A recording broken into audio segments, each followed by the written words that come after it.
my name is Nick Stevens. I'm from the University of Oslo, and I'll be presenting the paper that Alma, Culén, and I wrote. As mentioned, the Speculative and Critical Approach to Designing Technological Futures through HCI Education. So at present, we face unprecedented global changes that are bringing deep uncertainty about possible futures for humanity and the planet. And even though technology will likely play an essential role in the shaping of the future, the myth of modernity and its weapons, reason, and technology also needs to be reconsidered. And we believe that challenging times demand that HCI education pay attention to real-life, complex, systemic problems. And of course, we're not the only ones pushing for this more responsible education. There's the UN initiative PERM, which provides principles of responsible education. And von Scherberg talks about a design strategy which drives innovation and gives some steer towards achieving societal desirable goals. But what many of these pushes lack is a means to help students to reflect on these socially desirable goals and the socio-cultural consequences of technological invention and innovation. And so what we believe is our contribution is that we suggest an integrated framework for teaching HCI that involves combining transition design framework and speculative and critical design. And it seeks to propose long-term future-oriented design on a large scale towards more sustainable futures. And we provide in the article a detailed account of how we've implemented the framework in the course that we teach. So research through design lends itself well to discussions in which design is involved in people's values. And of course, sustainability is largely to do with values. And speculative and critical design allows criticism and speculation about the current situation and works to enable better informed visions and experiences of the future. And transition design aims to support systems level change and societal transitions towards more sustainable and desirable long-term futures. So this was developed at Carnegie Mellon by Terry Irwin, Gideon Kosov, Cameron Tonkinwise, and Peter Scapelli. And it's quite difficult to teach because of the complexity, the systemic nature, and the long-term aspects that are involved. But it contains four main aspects of a framework, which include posture and mindset, which is not only the posture and the mindset of the stakeholders, but also the designers involved in this transition. It involves theories of change, which looks at ways in which these changes might be enabled. And it talks about visions of change. So we need to develop these relatable but bold visions of a future in order to bring everyone else along. And it also discusses new ways of designing so that are separate from the more traditional project-based design role where you would design a project or a product or a service in sort of isolation, as it were, and looks at ways of designing that are more continual and more iterative and more connected. And so now a little bit about the practical integration about how we taught this. So the course has been run for the past 3 years, and the theme changes each year. So some year it might be more on sustainability, and other years it might be on technology and its results on society. It's a 5-week-long intensive course that's full-time, and it's a practice-led studio course. So that might be quite different to lots of other HCI courses that are around. And it's open to both master's and PhD students. So this is a little bit about the sort of the environment in which it's taught and how the students work. So they're very practical. They are prototyping in cardboard and digital materials all the time. And this sort of gives a very brief overview of some of the topics. So this was a project that I actually was involved in when I was a student in the course, looking at technology implementations within a school that sort of was aiming to represent society more broadly. So now I'm coming on to some of the observations we've seen in our teaching of the course and its links with, or its use of speculative design. So firstly is familiarity. So the students have a lot to take in with the introduction of these many new methods. And working on speculative concepts provides a number of opportunities to introduce these methods in a relevant and contextual manner. And this allows the student to develop familiarity with these methods. And they're also able to develop epistemological frameworks that organize the skills, habits, and understandings they need to thrive in a complex post-industrial society, as mentioned by Schaefer. Relatability. As the students are developing a single speculative scenario, it must hang together with narrative consistency and aesthetic realism.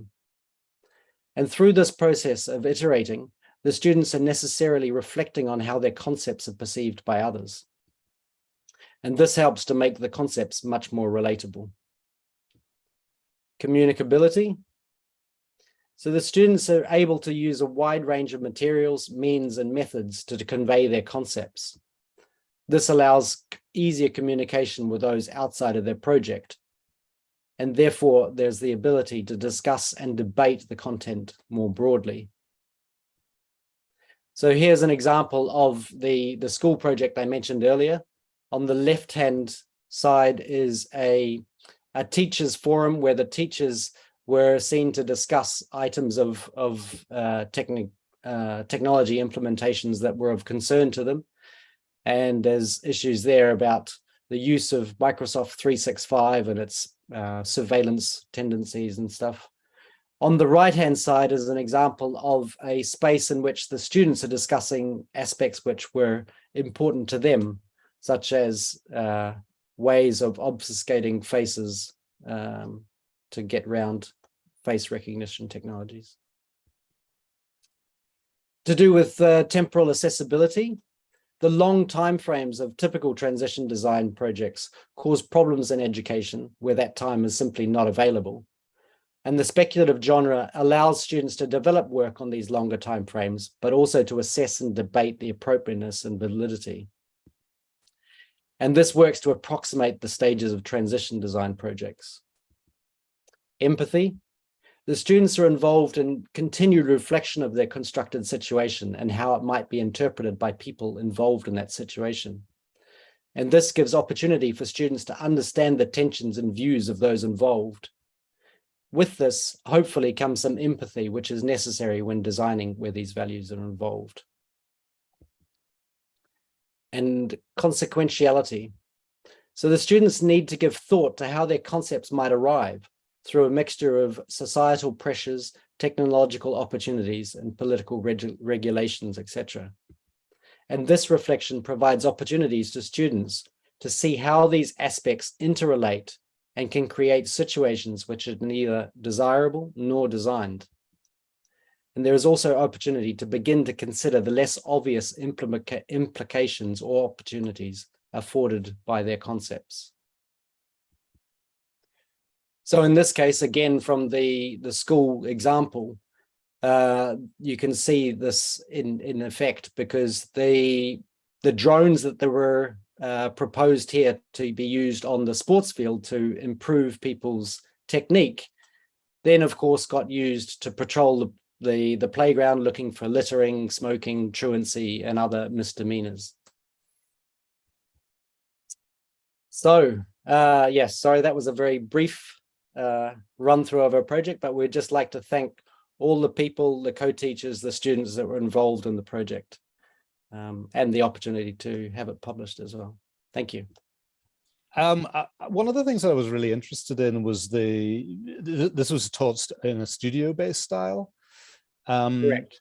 And I felt that was really essential to the approach that you guys were taking. And I was wondering, could you give a sense that not everybody has that opportunity to teach in a studio-based style, particularly in HCI education? And I was wondering if you got any sort of insights into how how essential is a studio for this approach, and could it be undertaken in a more standard format of comp sci teaching in a sort of lecture and tutorial format?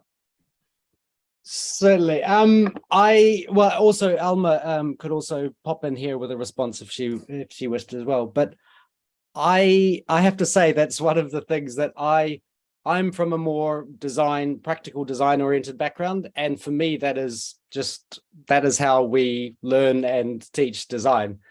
So when I moved up to the university, that was the first thing that I just assumed that was how it was taught, but then very quickly found that was not typical. So I would struggle also to see how it might be taught in a non-studio based setting. And I think it could be done, but it would also, I think that it would change the sort of the observations or the findings quite considerably. I think you would be able to explore lots of aspects, but on a slightly different level, or sort of, it would be quite interesting. Can I add something? Absolutely. We actually do run a course in transition design at the bachelor level last year, and it's a normal course with normal lectures and some group work and so on and so forth, and project-based with external partners. And it works. We also use speculative and critical design there to the extent possible, but as Nick mentioned, it is a little bit